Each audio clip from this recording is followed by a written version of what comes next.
Let's বা let us থাকলে সেখানে আমরা শ্যালোই ব্যবহার করে দিই। তারপর হচ্ছে চট্টগ্রাম। চট্টগ্রাম 2023। এর নাম হচ্ছে nobody trust a liar. Nobody trust a liar. তাহলে এখানে কোনো অক্সিলারি ভার্ব নেই, ডু অথবা ডাজ বসে। তাহলে আমরা জানি nobody, no one, everybody, everyone থাকলে দে বসে। সুতরাং এখানে অক্সিলারি ভার্ব বসবে ডু, কারণ এটা প্রেজেন্ট টেন্স। ডু নট বসবে কারণ নোবডি নামবোধক শব্দ, নামবোধক শব্দ আছে এই জন্য আর এখানে নট বসবে। তাহলে এখানে হবে ডু দে। তারপর হচ্ছে বি নাম্বার। বি নাম্বারটি হচ্ছে a liar has to lead a miserable life. একজন মিথ্যাবাদীকে কষ্টে জীবনযাপন করতে হয়। A liar has to lead a miserable life. তাহলে এখানে অক্সিলারি ভার্ব রয়েছে has, has not he. A liar, তাহলে এ লায়ার একজন মিথ্যাবাদী। মিথ্যাবাদী অবশ্যই একজন মানুষ হবে এবং সে পুরুষও হতে পারে, মহিলা হতে পারে। যেটা দিয়ে পুরুষ মহিলা উভয়কেই বোঝায় সেখানে আমরা পুরুষ ধরে নেব, ওই জন্য হি লিখব। হ্যাজেন্ট হি, হ্যাজেন্ট হি। নেক্সট হচ্ছে C number.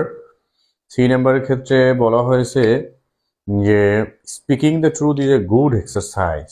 Speaking speaking the truth is a good exercise. ওটা লিখলাম না, এক্সারসাইজ।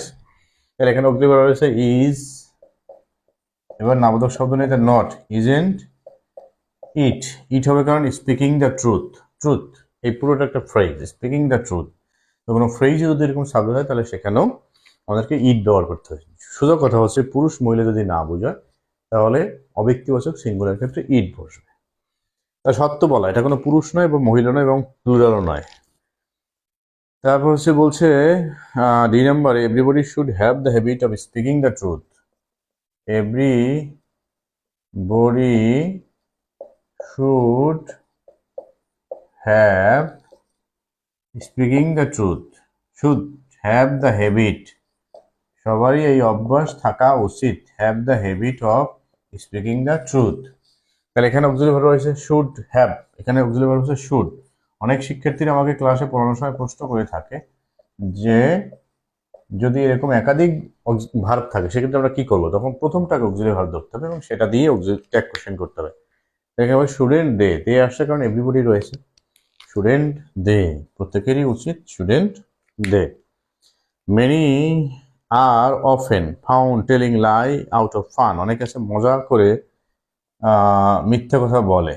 মেনি আর ফাউন্ড, অনেককেই দেখা যায়, telling a lie out of fun, ওটা লিখবো আমরা।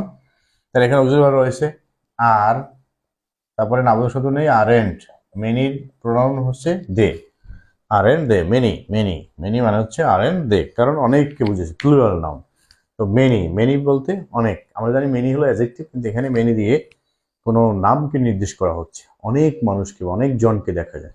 তাহলে মেনি আর ফাউন্ড, অনেককেই দেখা যায়, সুতরাং এই জন্য আমরা এখানে দে লিখেছি।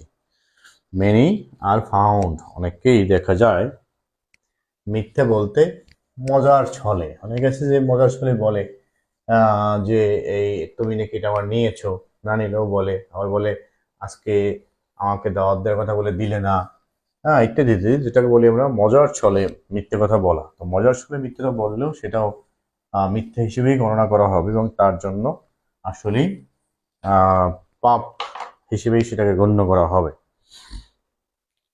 নেক্সট হচ্ছে সিলেট বোর্ড।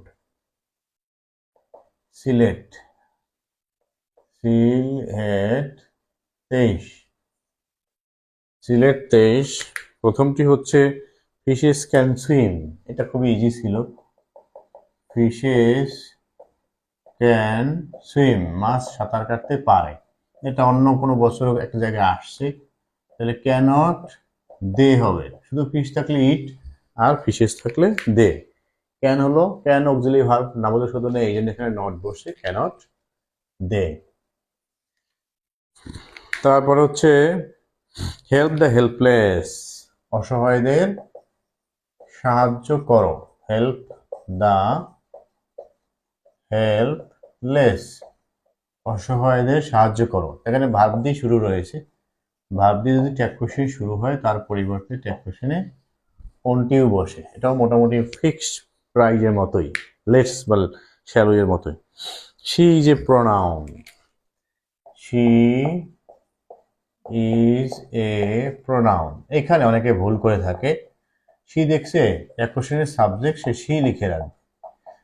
তো এই জায়গায় একটু আমি বলেছিলাম, যদি ইনভার্টেড কমার মধ্যে আটকানো কোনো ফ্রেজ, ক্লোজ অথবা কোনো প্রভার্ব যদি সাবজেক্ট হয়, তাহলে কোনো শব্দ যদি ইনভার্টেড কমার মধ্যে আটকানো থাকবে সেটা যদি সাবজেক্ট হয়, তাহলে তার পরিবর্তে ইট লিখতে হবে। এখানে সে কিন্তু ইনভার্টেড কমার মধ্যে আটকানো রয়েছে, সুতরাং এই ইট এখানে কোনো প্রোনাউন নয়, এটা হচ্ছে এখানে একটা ওয়ার্ড, জাস্ট একটা ওয়ার্ড। সুতরাং ওয়ার্ড যেহেতু, তার পরিবর্তে ইট বসবে।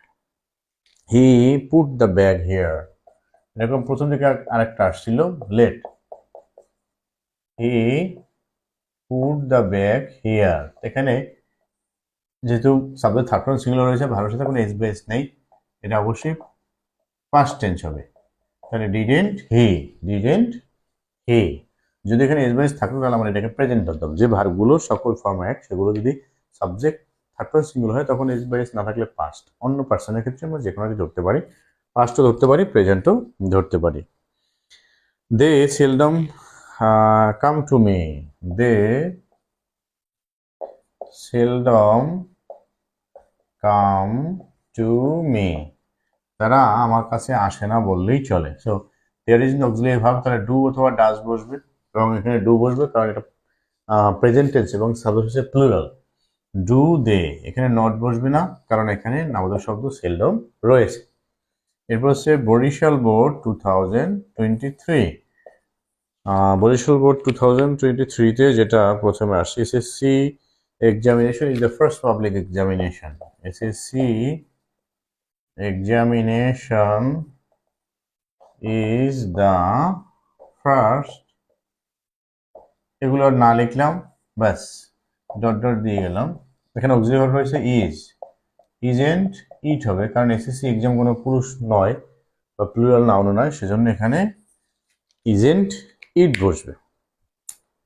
তারপর হচ্ছে every student text the examination seriously, এই পরীক্ষাটা সকল শিক্ষার্থীরা খুব সিরিয়াসলি দেখে। তাহলে every student text the examination, exam আমি এখানে সংক্ষেপে লিখলাম সিরিয়াসলি, সিরিয়াসলি আর আমি লিখলাম না। তাহলে এখানে কোনো অক্সিলারি ভার্ব নেই, তাহলে ডু অথবা ডাজ। তাহলে এভরি স্টুডেন্ট যদি থাকে বা এভরি যে কোনো নাম থাকে সেক্ষেত্রে আমরা দে লিখে থাকি, তাহলে এখানে ডাজ না হয়ে ডু হবে, তাহলে don't they, every student takes. যদি এভরি এর পরে এখানে যে নামটা থাকবে সেই নামটা যদি এমন নাম থাকে যেটা সিঙ্গুলার বা প্লুরাল করা যায়, সেটার ক্ষেত্রে আমরা এখানে দে লিখব। যদি এরকম থাকে যে এভরি অনেস্টি, সে ধরনের সাধারণত থাকে না, এই ক্ষেত্রে every student text the exam seriously, তাহলে এখানে হবে যে ডোন্ট দে, এভরি এর থাকার কারণে প্রত্যেক শিক্ষার্থী এটাকে সিরিয়াসলি দেখে বা সিরিয়াসলি নেয়। নেক্সট হচ্ছে সি নাম্বার, সি নাম্বারটি it's result allows on, it's result এটার ফলাফল allows on to the next level, to the next level, ওটা আর লিখলাম না। তাহলে এখানে কোনো অক্সিলারি ভার্ব নেই, তাহলে ডু অথবা ডাজ বসবে, এবং এখানে রেজাল্ট, রেজাল্ট হচ্ছে থার্ড পারসন সিঙ্গুলার, তাহলে এখানে ডাজ বসবে। Doesn't it, doesn't it, doesn't it, doesn't it. তারপর হচ্ছে it is not less important, সুতরাং এটা কম গুরুত্বপূর্ণ নয়, it is not less important in our life, যেটা আমাদের জীবনে, ইন ওয়ানস লাইফ কম গুরুত্বপূর্ণ নয়, সেখানে অক্সিলারি ভার্ব রয়েছে ইজ, তাহলে আমরা অক্সিলারি ভার্বটি লিখলাম। তারপর নট যেহেতু আসতে, তাহলে এখানে নট বসবে না, সাবজেক্ট এখানে দেওয়াই আছে প্রোনাউন ইট, তাহলে ইটে বসবে, is it. A student needs to take a good preparation. A student needs to take a good preparation. So এখানে এই যে শুধু নিড কিন্তু নেই, নিডের আরেকটা ভার্ব রয়েছে। এখানে আমরা নিডটাকে অক্সিলারি ভার্ব হিসেবে ধরতে পারি, নিড নট হি, কারণ স্টুডেন্ট দিয়ে পুরুষকেও বোঝায় মহিলাদেরকেও বোঝায়, তো পুরুষ মহিলা উভয়কেই যখন বোঝাবো সেখানে আমরা হি ধরে নেব।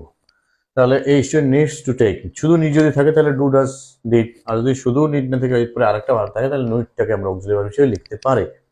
সেজন্য আমরা এখানে নিড লিখেছি, needn't he, a student needs to take good preparation. তাহলে এখানে নিডস হবে না, শুধু নিড, কারণ অক্সিলারি ভার্ব যখন হবে তখন আর তার সাথে ইজ বেস ব্যবহার করা যাবে না। তাহলে নিডেন্ট হি বা নিড নট এখানে কন্ট্রাক্টের ফর্মে লিখতে হবে, পুরো ফর্ম লিখে যাবে না। এই স্টুডেন্ট নিডস টু টেক, তাহলে নিডেন্ট হি। তো এই হচ্ছে 2023 সালের সকল বোর্ড কোশ্চেনের সমাধান। আশা করছি এই সমাধানগুলো তোমরা যদি দেখো এবং আমি যেভাবে সমাধান করেছি এইভাবে প্র্যাকটিস করার চেষ্টা করো, বোঝার চেষ্টা করো। তারপর আমি এখানে যেভাবে সমাধান করেছি আমি কিন্তু একেবারে ডিটেলস সূত্রগুলো বলিনি, শর্টকাট টেকনিকি সূত্রগুলো বলেছি। যদি ডিটেলস তুমি না জেনে থাকো, একেবারেই তোমার বেসিক কোনো জিনিস জানা নাই, তাহলে অবশ্যই আমার এই চ্যানেলের যে কোশ্চেন মাস্টার ক্লাস, মানে এক ক্লাসে সকল আলোচনা, সেটা মিস করে থাকো তাহলে সেটা তুমি একটু দেখে নিবে। না খুঁজে পেলে আমাকে কমেন্ট করে জানাবে, আমি তোমাকে সেই কমেন্টে সেই ভিডিওর লিঙ্ক দিয়ে দেবো। তো আজকে এখানে শেষ করতে চাচ্ছি, because I have solved all the board questions here before your eyes.